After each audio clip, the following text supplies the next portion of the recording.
Hello and welcome to the Measure of Whisky, where we discuss all things Scotch whisky. Today is Burns Day, but what type of whisky would Rabbie Burns have drank back in the 18th century?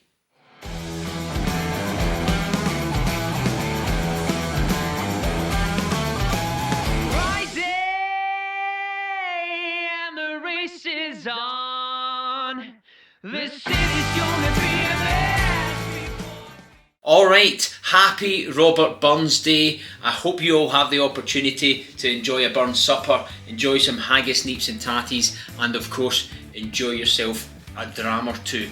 I hosted a Burns supper last Saturday. It was a magnificent success, thanks to anybody who's watching who was in attendance. But it got me thinking, what would Rabbie Burns have drank? We all know he was a big lover of Scotch whisky, but what type, what style of whisky would he have consumed, and would it be the same as the whisky that we are tasting right now?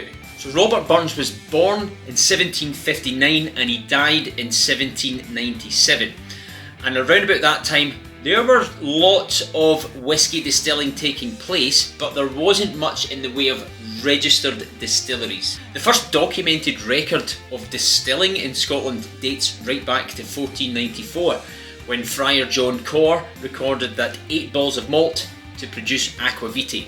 Aquavitae is Latin for the water of life, which then in Gaelic transferred to Uiscava, which then became Uisci, which eventually turned into what we know now as whisky. The first recorded distillery in Scotland dates back to 1690. That was called Farintosh.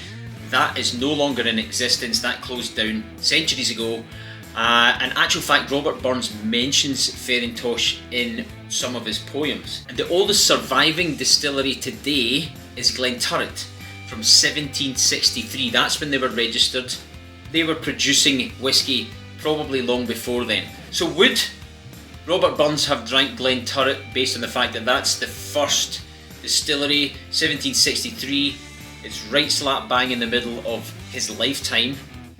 Unlikely because of the geographical location. Glenturret is situated slap bang in the centre of Scotland, towards the east a little bit, closer to St Andrews. Burns grew up in a place called Alloway, which is right down on the west coast of Scotland. However, the second oldest registered distillery in Scotland is Bowmore. Bowmore was registered in 1779, so Robert Burns would have been about 21 years old.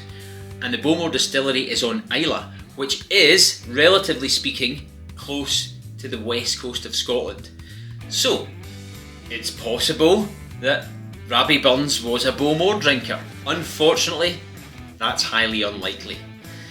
It's more likely that Burns was drinking whatever his cousin or the guy down the road had distilled last week.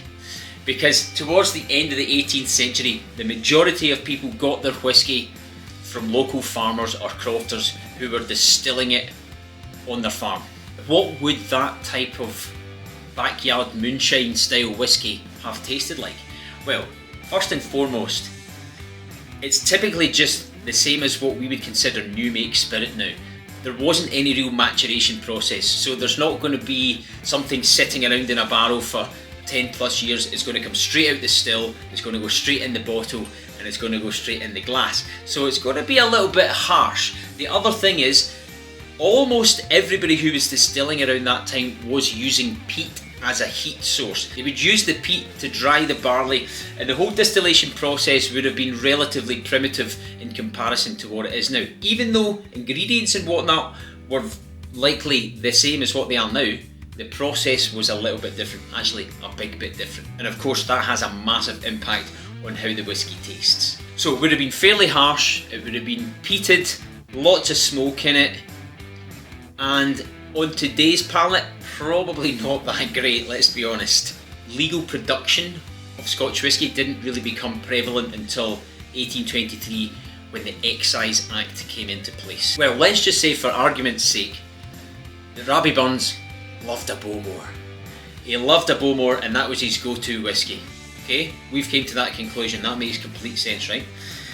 So what's a Bowmore 12 like then? Well, this is very interesting because I purchased this last week Clearly not a lot of it left. I'm very surprised. Typically I would turn my nose up at Bowmore. It's not something I would go towards. I'm not a massive peated whisky fan. I know this is lightly peated, so I thought let's give this a shot. So when I say lightly peated, the ppm in this is between 20 to 25 and Ardbeg 10 is around 55 to 60. That's considered heavily peated. This is considered lightly peated. And on the nose, you definitely get that smoky aroma, but it's not overpowering. It's very, very light and citrusy, and it's bringing through some real nice sort of honey tones in it as well. So it smells fantastic. On the palate, again, same, not overpowering with regards to the peat. It's nice and light, but there's a lot of real fruity notes in this.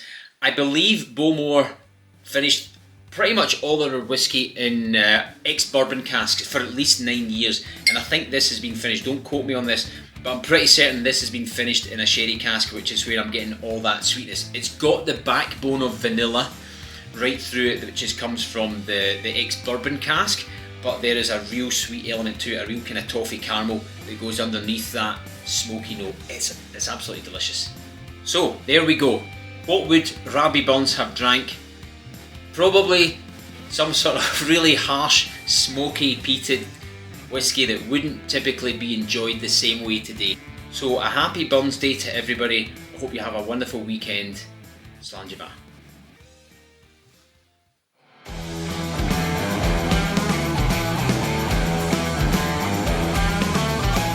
Friday and the race is on. The city's gonna be